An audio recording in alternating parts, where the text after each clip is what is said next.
And I want to say to you how much I think you are all amazing, because it is not easy to come to another country, for many of you speaking another language, and just navigating that. So my heart goes to you for that. And last week I said to some of our beautiful Filipino people there about their pronunciations of E. And really, when I got home, I thought, you know, it's not for me to say you should speak like a Kiwi, because I don't think you should. I think you are the future of New Zealand, right? Wow. We've come from, you know, when I was growing up, it was very much British accent, because that was still our culture, very much British. But in my lifetime, and especially the last 20 years, New Zealand has changed completely. We are so diverse, which I think is fabulous. So what is our accent? I don't know. It's you, it's all of you for our future, right? And it's for the children of our future. So accents evolve and change, and yours will too. So please keep your accents, because I think they are fabulous. I think the main thing when we are doing the pronunciation things is about you understanding Kiwis. I think that's the main thing. Yeah. That if you can try it, if you can practice the accent or the pronunciation, then you can better understand the Kiwis speaking fast. So that's, I guess, my point. I wanted to say that my grandparents came from Italy, my mum's family. And so my mum was a first generation New Zealander. Oh, this is quite emotional. So my mum was the English speaker going to school, but this was a very, very long time ago. It's a long story.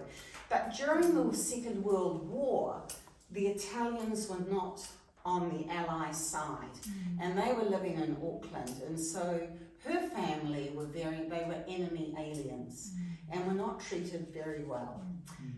So when I was born and when I was growing up, my mum, even though she was fluent in Italian, ever spoke, because she wanted her children to be New Zealanders.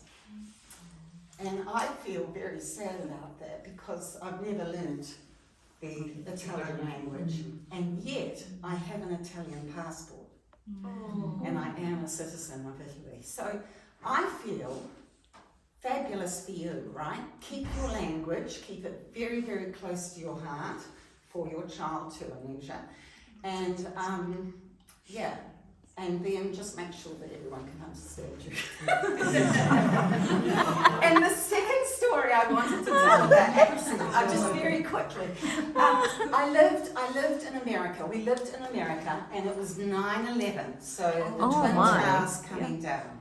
We lived in the Midwest. We lived there for 4 years.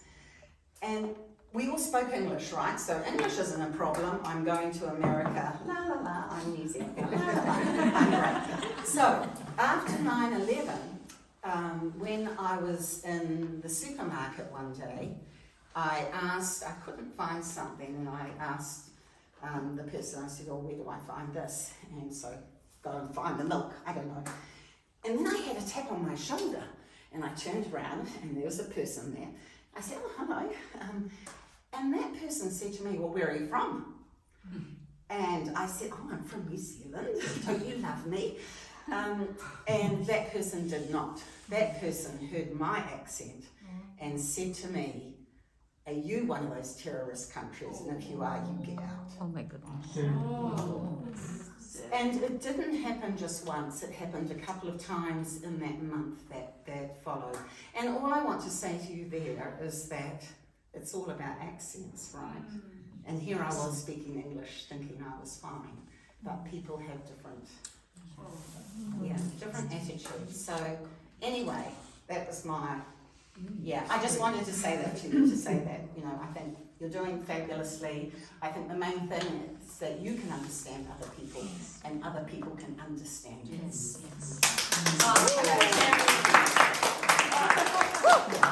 Okay, so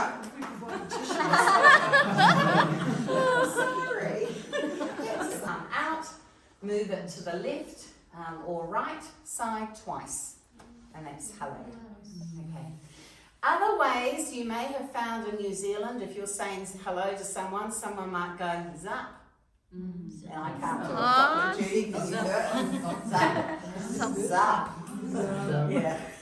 So zap you may have heard, so that's like what's up. Oh, yeah. Zap. Zap. Those are the cool people. Okay, so we've got handshakes. And the other one, maybe particularly younger people, they might give you the eyebrows, that might be. Yeah, the young ones, yeah. The young generation. Pacifica, Maori culture, often, yeah. Oh, okay. Yeah. Okay. So that's kind of your acknowledgement. All right, so shaking hands, how do you shake? Yeah, firm. That's the right. Okay, yeah. All right. You've got to watch old people like me. Do not squeeze my fingers if I've got arthritis or something like that. So firm, but not too firm. That's employers. If you go into an interview, you know, and you're shaking hands, there's a lot in a handshake. It's not. Okay. Okay. All right. So to do that. All right, and a few things about this. So eye contact. So it's very important that you keep eye contact, right? But in cultures, Māori, Pacifica, and I know in some of your cultures, to actually maintain the eye contact is not respectful. Okay? So if you are talking to someone, especially from those cultures, and they are not looking, then just be a bit respectful about what they are doing. But for normally, if I'm talking to Judy, if I'm talking to you, we're maintaining. But I'm not intense. Right? So you've got to, so, you know, I'm kind of chatting to Judy, but I might look away, I might look back. And I know that we've all got that, so just for the eye contact. Head. Māori tapu sacred, so we're not touching head, we're not saying, oh Julie, so lovely to see you. Okay, so I think we've come away from that maybe with, and children too, but when we're talking together just for our groups, alright? So that's the head, Māori, it's tapu, it's sacred. Physical contact, now we're not, I think American are very hugsy, right? I don't think we are. Sometimes I'm touchy as well. Yeah. Which some people don't like. No. So I think that comes down to the next thing about personal space. And this is something because I think New Zealand has a lot of space. New Zealanders have quite a bit of space between them. Now I know in other countries, I know when I used to go to church in Dubai, everyone would come in and be standing right next to me like this. And because there were so many people, but I was so unused to that, I felt very uncomfortable. So we have quite a bit of space, don't we? And so when Judy and I might be talking, we're not up here, are we? We're here. And I think you might find that men even more space between men. I mean, not over there, but just beware of that space, okay? There. Oh my God. So now we're up to our activities at 7 o'clock.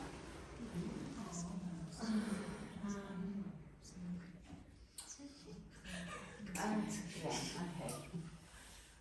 So I wanted us to get into groups of 3. That was the second activity.